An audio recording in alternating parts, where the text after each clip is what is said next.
Hello every one, welcome to my channel. இன்றைக்கி நம்ம standard 9 chapter 7ல் இருக்கிற எக்ஸாம்பிள் 7.1 வந்து பார்க்க போகிறோம். என்ன கொடுத்துருக்காங்கன்னா, ஒரு ட்ரையாங்கிளோட அதாவது ஒரு ட்ரையாங்குலர் ஃபீல்டு வந்து இருக்குது. அந்த ட்ரையாங்குலர் ஃபீல்டோட டைமென்ஷன்ஸ் வந்து கொடுத்துருக்காங்க. அதோட லென்த் வந்து எவ்வளோன்னா 28 மீட்டர். அதுக்கப்புறம் பிரெத் வந்து எனக்கு என்னென்னா 15 அதோட சைட்ஸ் வந்து எனக்கு கொடுத்துருக்காங்க. அதாவது இது ஒரு சைடு எனக்கு 28 மீட்டர், இன்னொரு சைடு வந்து 15 மீட்டர், இன்னொரு சைடு எனக்கு 41 மீட்டர். அப்படின்னா இதை நான் ஏன்னு எடுத்துக்கிறேன், இதை பின்னு எடுத்துக்கிறேன், இதை சின்னு எடுத்துக்கிறேன்.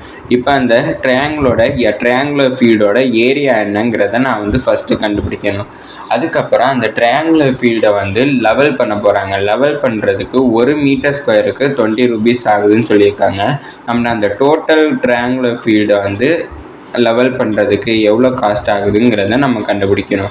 ஃபஸ்ட்டு அதோட ஏரியா வந்து கண்டுபிடிக்கணும். ஏரியா கண்டுபிடிக்கிறதுக்கு முன்னாடி செமி பெரிமீட்டர் கண்டுபிடிக்கணும். செமி பெரிமீட்டர் கண்டுபிடிக்கிறதுக்கு ஃபார்முலா என்னென்னா a+b+c / 2.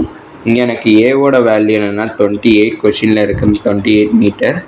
அடுத்து பியோட வேல்யூ எனக்கு 15 மீட்டர், சியோட வேல்யூ எனக்கு 41 மீட்டர்னுட்டு எனக்கு கிடச்சிருக்கு. அதை நான் ஃபஸ்ட்டு எடுத்து எழுதிட்டேன். இப்போ நான் இதை இந்த செமி பெரிமீட்டர் ஃபார்முலாவில் சப்ஸ்டியூட் பண்ணுறேன். 28 + 15 + 41 / 2. மூணையும் ஆட் பண்ணுன்னா எனக்கு 40 + 10 வந்து 50, 50 70 70 79 84 வந்து எனக்கு கிடச்சிருக்கு. இப்போ இந்த 84 நான் 2ஆல் டிவைட் பண்ணேன்னா எனக்கு 42 மீட்டர் கிடச்சிருக்கு. அப்படின்னா எனக்கு எஸ்ஸோட வேல்யூ 42 மீட்டர்ன்ட்டு கிடச்சிருக்கு. இப்போ இதை யூஸ் பண்ணி நான் ஏரியா வந்து கண்டுபிடிக்கலாம். ட்ரையாங்குலர் ஃபீல்டோட ஏரியா கண்டுபிடிக்கிறதுக்கு ஃபார்முலா என்னென்னா s × √(s × s - a × s - b × s - cங்கிறது தான் எனக்கு ஃபார்முலா. அப்படின்னா √(s)ஓட வேல்யூ வந்து எனக்கு 42, அடுத்து எஸ்ஸோட வேல்யூ 42, ஏவோட வேல்யூ 28, அடுத்து எஸ்ஸோட வேல்யூ 42 - பியோட வேல்யூ 15, அடுத்து எஸ்ஸோட வேல்யூ வந்து எனக்கு 42, சியோட வேல்யூ 41. அப்படின்னா = அந்த 42 நான் அப்படியே வச்சுருக்கேன். 42 வந்து 28ஓட நான் மைனஸ் பண்ணுறப்ப எனக்கு 14 கிடைக்குது. அடுத்து 42 15ஓட மைனஸ் பண்ணுறப்ப எனக்கு 27 வரும். அடுத்து 42 41ஓட மைனஸ் பண்ணுறப்ப எனக்கு 1 வந்து கிடச்சிருக்கு. இப்போ இந்த 42 வந்து நான் ஸ்ப்ளிட் பண்ணுறேன். எப்படி ஸ்ப்ளிட் பண்ணோம்னா 6 7s are 42. நான் 6 × 7 ஸ்ப்ளிட் பண்ணிட்டேன். அடுத்து 14 வந்து நான் ஸ்ப்ளிட் பண்ணுறேன். ஸ்ப்ளிட் பண்ணேன்னா 7 × 2 எனக்கு வரும். அடுத்தது இந்த 27 வந்து நான் ஸ்ப்ளிட் பண்ணுறேன். 27 வந்து ஸ்ப்ளிட் பண்ணேன்னா 9 3s are 27. ஓகே.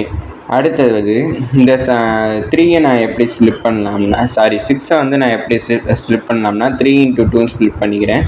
அடுத்து 2 7 வந்து நான் சேர்த்தேன்னா எனக்கு 7 ஸ்கொயர்னுட்டு எனக்கு கிடச்சிரும். அடுத்தது இந்த 2 நான் அப்படியே வச்சுருக்கேன். அடுத்து இந்த 9 வந்து நான் 3 ஸ்கொயர்னுட்டு சேஞ்ச் பண்ணிக்கிறேன். அடுத்தது இந்த 3 நான் அப்படியே வச்சுருக்கேன். இப்போ நான் ஸ்கொயராக சேஞ்ச் பண்ணதை முதல்ல எழுதிக்கிறேன். 7 ஸ்கொயர் எழுதிட்டேன். அடுத்து 3 ஸ்கொயர் அடுத்ததாக எழுதியிருக்கேன். இப்போ இந்த 2வையும் இந்த 2வையும் சேர்த்தனா எனக்கு 2 ஸ்கொயர்னுட்டு சேஞ்ச் ஆயிரும். அடுத்து இந்த 3யையும் இந்த 3யையும் சேர்த்தனா எனக்கு 3 ஸ்கொயர்னுட்டு எனக்கு சேஞ்ச் ஆயிரும். இப்போ நான் என்ன பண்ண போகிறேன்னா ஸ்கொயர் ரூட்டையும் கேன்சல் பண்ண போகிறேன். அப்படின்னா எனக்கு ஸ்கொயர் ரூட் வந்து கேன்சல் ஆயிடும். கேன்சல் ஆனதுக்கப்புறம் எனக்கு மீதி எவ்வளோ இருக்குன்னா 7 × 3 × 2 × 3ன்னுட்டு எனக்கு கிடச்சிருக்கு. ஒரு ஸ்கொயருக்கு ஒரு ரூட்டு தானே கேன்சல் ஆகும். சில பேருக்கு வந்து டவுட் வரும். அதை வந்து என்ன பண்ணலாம்னா இந்த ரூட்டை வந்து நான் ஸ்ப்ளிட் பண்ணி கொடுக்குறேன். அப்படின்னா 7 square root × 3 square root × 2 square root × √3 square. இப்போ ஸ்கொயர் ரூட்டும் கேன்சல் ஆனதுக்கப்புறம் இந்த வேல்யூ எனக்கு கிடச்சிருக்கு. நான் 7 3s are 21, 21 × 2 42, 42 × 3 வந்து எனக்கு எவ்வளோ கிடச்சிருக்குன்னா எனக்கு 126 வந்து எனக்கு கிடச்சிருக்கு. 126 மீட்டர் ஸ்கொயர்னுட்டு எனக்கு கிடச்சிருக்கு. இப்போ எனக்கு ஏரியா தான் கண்டுபிடிச்சிருக்கேன். இதில் 1 மீட்டர் ஸ்கொயரை வந்து நான் லெவல் பண்ணுறதுக்கு 20 ரூபீஸ் வந்து ஆகுதுன்னு கொடுத்துருக்காங்க. அதுவே 126 மீட்டர் ஸ்கொயரை லெவல் பண்ணணும்னா நான் 126ஓட 20யை மல்டிப்ளை பண்ணணும். மல்டிப்ளை பண்ணனா எனக்கு எவ்வளோ கிடைக்குன்னா ₹2520 எனக்கு கிடச்சிருக்கு. அப்போனா கொடுத்துருக்க டைமென்ஷன்ஸ் அதாவது ஏபிசியோட வேல்யூவை வச்சு ஒரு ட்ரையாங்குலர் ஃபீல்டை வந்து லெவல் பண்ணோம்னா எனக்கு 2520 rupees ஆகுது. இதோட இந்த வீடியோ முடிஞ்சிச்சு. தேங்க்யூ.